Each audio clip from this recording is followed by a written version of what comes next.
Tarde, não, boa noite, né? Por causa do tempo, claro, acaba confundindo um pouco o tempo. Saudade.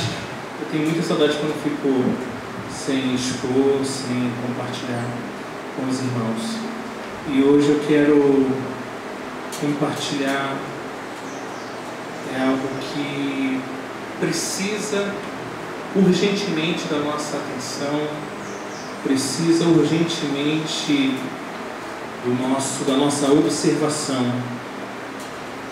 E o título que eu dei dessa exposição foi Deus ainda fala conosco. E notei que nas redes sociais houve um burburinho, as pessoas comentando e, enfim, Deus ainda fala conosco.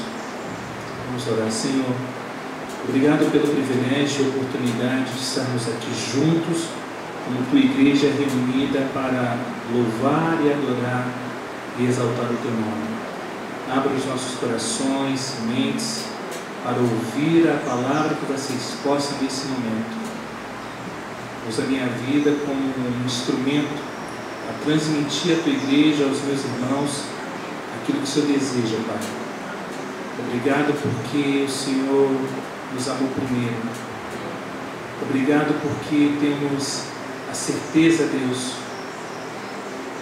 que a tua presença está nesse lugar. Obrigado. Em nome de Jesus. Amém. Abram suas Bíblias. 1 Pedro capítulo 1. 1 Pedro capítulo 1. Hoje vamos fazer a exposição desse texto que eu acho tão rico, tão precioso. O apóstolo Pedro aqui, ele consegue ser cirúrgico e agir com muita autoridade. 1 Pedro capítulo 1 diz assim: Simão Pedro, servo e apóstolo de Jesus Cristo, aos que conosco tiveram fé igualmente preciosa na justiça do nosso Deus e Salvador Jesus Cristo, que a graça e a paz lhes sejam multiplicadas no pleno conhecimento de Deus e de Jesus nosso Senhor.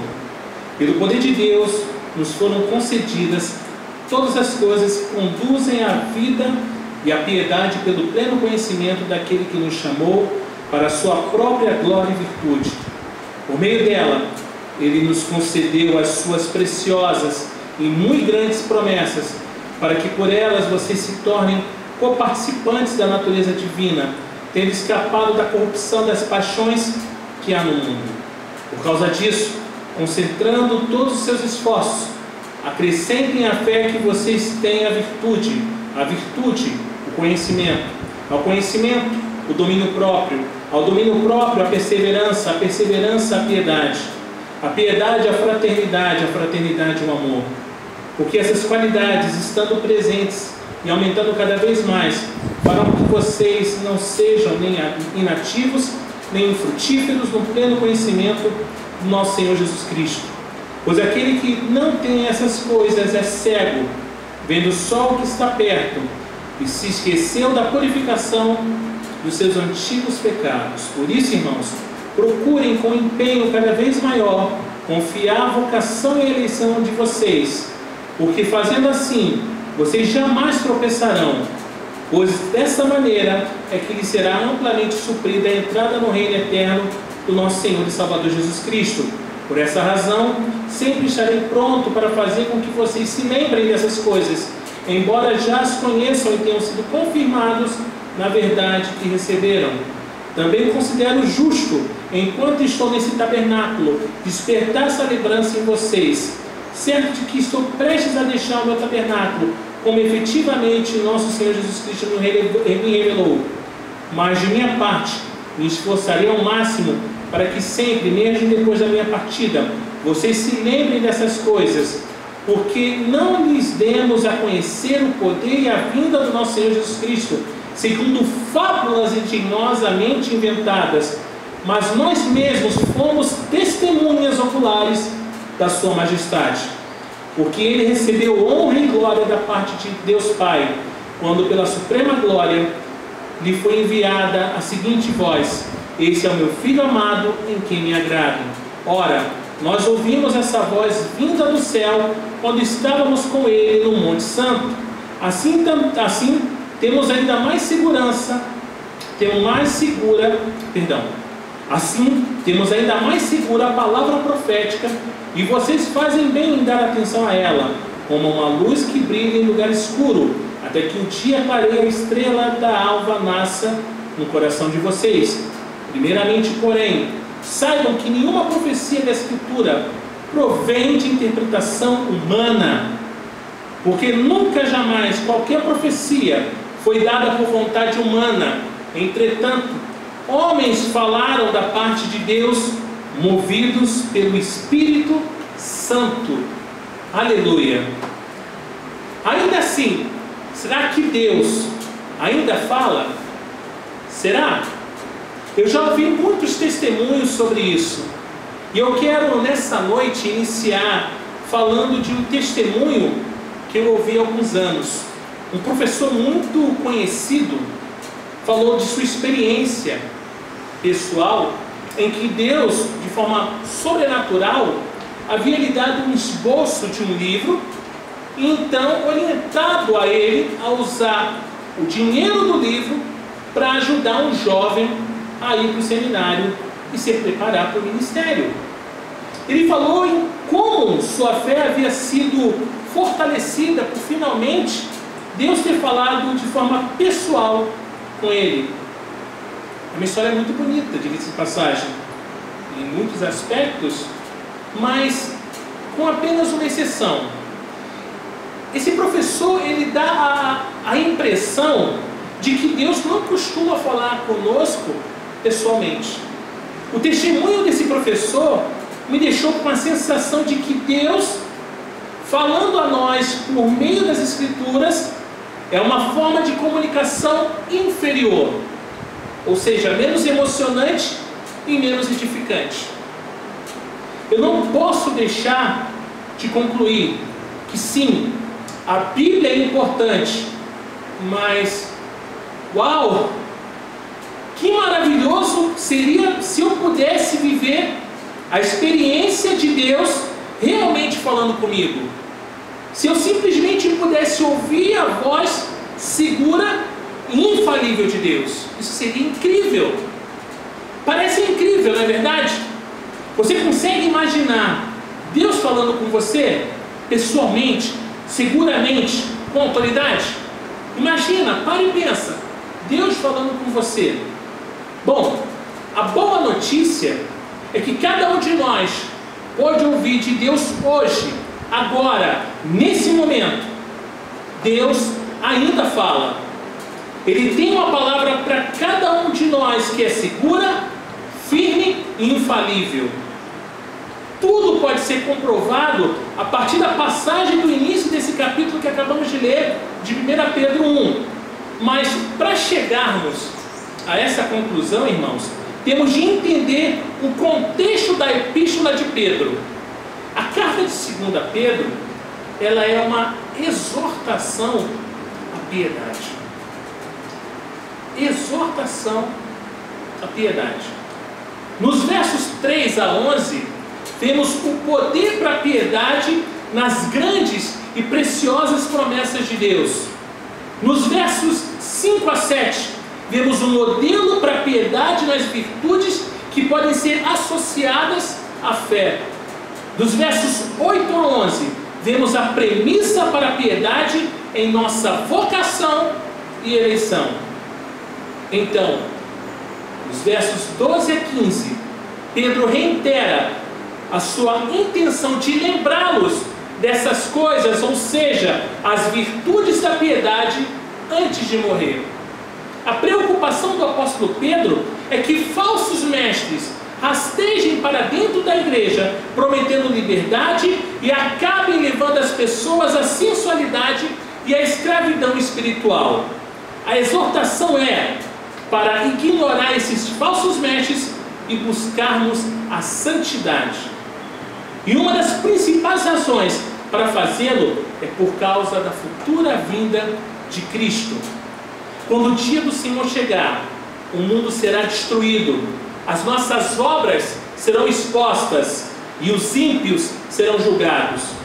Nessa epístola e ao longo de todo o Novo Testamento, a segunda vinda de Cristo serve como a motivação profunda para nos desviar da perversidade e nos esforçarmos para vivermos uma vida correta e virtuosa. Nós não queremos ser encontrados envolvidos em atos profanos quando o Santo de Israel retornar. Esse é o argumento de Pedro. Mas os falsos mestres duvidaram que o Senhor iria retornar em algum dia cataclísmico. Eles não acreditavam em um dia de julgamento. Mas Pedro tem como objetivo em sua epístola converter os fiéis, contrariamente aos falsos mestres, de que Cristo virá novamente para julgar os vivos e os mortos, e que esse retorno, irmãos, será um espetáculo para ser contemplado. E para fundamentar essa afirmação, Pedro nos oferece duas evidências: testemunho ocular e documentos de autoridade. Esses eram os dois tipos básicos de evidência no mundo antigo. Não mudou muito. Mesmo nos dias de hoje, você encontra os advogados montando o seu caso, geralmente por meio de apresentação de documentos ou chamando testemunhas. Se você quiser provar o seu argumento no Tribunal de Justiça, você vai precisar de uma testemunha ocular ou de fontes confiáveis. O apóstolo Pedro tinha as duas coisas. Pedro estava seguro do retorno glorioso de Cristo, porque ele viu Cristo transfigurado em glória no Monte Santo. Pedro, juntamente com João e Tiago, ouviu as palavras do Pai e foi testemunha ocular da majestade do Filho. Se fosse apenas um que tivesse visto o que eles viram, poderia ter passado como uma alucinação ou até mesmo uma ilusão para os outros. Mas 3 homens estavam na montanha.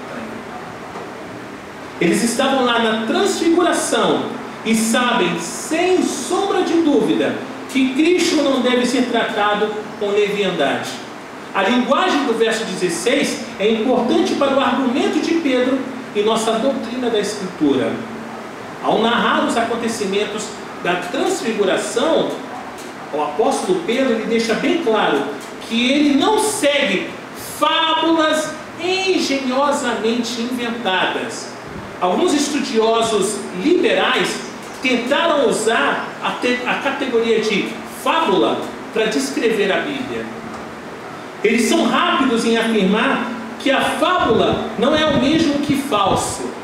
Os liberais argumentam que, embora os fatos da Escritura nem sempre possam ser críveis, a verdade maior e mais profunda ainda pode. Assim, por exemplo, eles sugeriram que as pragas do Êxodo, por exemplo, e a travessia do Mar Vermelho podem não ser históricas. Mas isso não põe em questão o poder de Deus ou a sua capacidade de libertar os cativos. Jesus pode ou não ter andado sobre as águas, mas não importa. O importante é que Ele fará qualquer coisa, irmãos, para nos ajudar, se confiamos nele. Se Ele vai andar sobre as águas, não importa.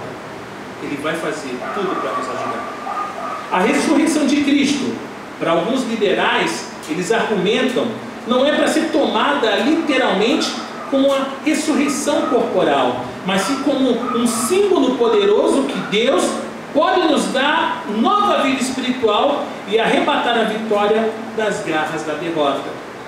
Esse tipo de pensamento ainda é muito difundido nos dias de hoje. Uma vez eu comecei uma troca de mensagens com um pastor liberal que era meu amigo, que questionou a historicidade do nascimento virginal. E trocamos mensagem por várias vezes, vários dias, até que percebemos que estávamos operando a partir de diferentes mundos conceituais. Será que eu acho que o nascimento virginal é essencial para o nosso credo como cristãos? Ele me escreveu. E eu disse, olha, Não sou eu que devo responder isso, não é? Como você diz, foi confessado por séculos. Portanto, precisamos levar isso a sério e ser afetado por isso e lutar com a forma como entendemos isso. A linguagem ambígua e funcionalmente inútil de levar o nascimento virginal a sério e precisar lutar com o seu entendimento do assunto já foi frustrante. Então, irmãos, eu cheguei à conclusão. Da minha parte, toda afirmação, todas as coisas são possíveis a Deus como a mais valiosa para a minha fé do que como pode ser isso, já que ainda sou virgem. Eu não alego que você precisa aceitar a forma como eu entendo. Nem imagino que você alegue que eu tenho que necessariamente aceitar a forma como você compreende. A minha resposta foi algo no sentido de: eu alego sim que você precisa aceitar a minha forma de entender, porque o entendimento, ele não é meu. É o ensinamento do Novo Testamento. É o ensinamento que a Bíblia nos traz. E a afirmação da Igreja Ortodoxa Cristã ao longo dos séculos.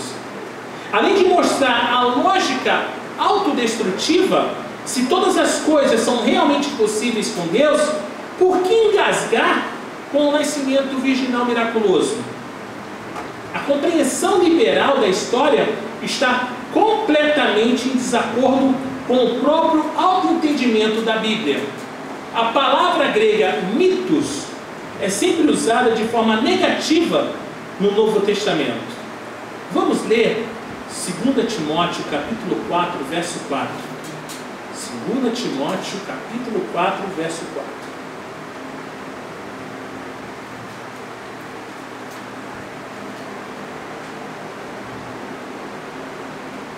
Quem abriu, leia para nós, por favor. Eles se recusarão a dar ouvidos à verdade, entregando-se às fábulas. Mas você... Não, até isso, ó. Eles se recusarão a dar ouvidos à verdade, entregando-se a fábulas. E aí nós lemos Pedro falando justamente o contrário. Não nos entregamos a fábulas engenhosamente produzidas. Fábula é visto como o oposto da verdade, pois haverá tempo, Paulo adverte, em que não suportarão a sã doutrina. Pelo contrário, cercar-se-ão de mestres segundo as suas próprias cobiças, como que sentindo coceira nos ouvidos, e se recusam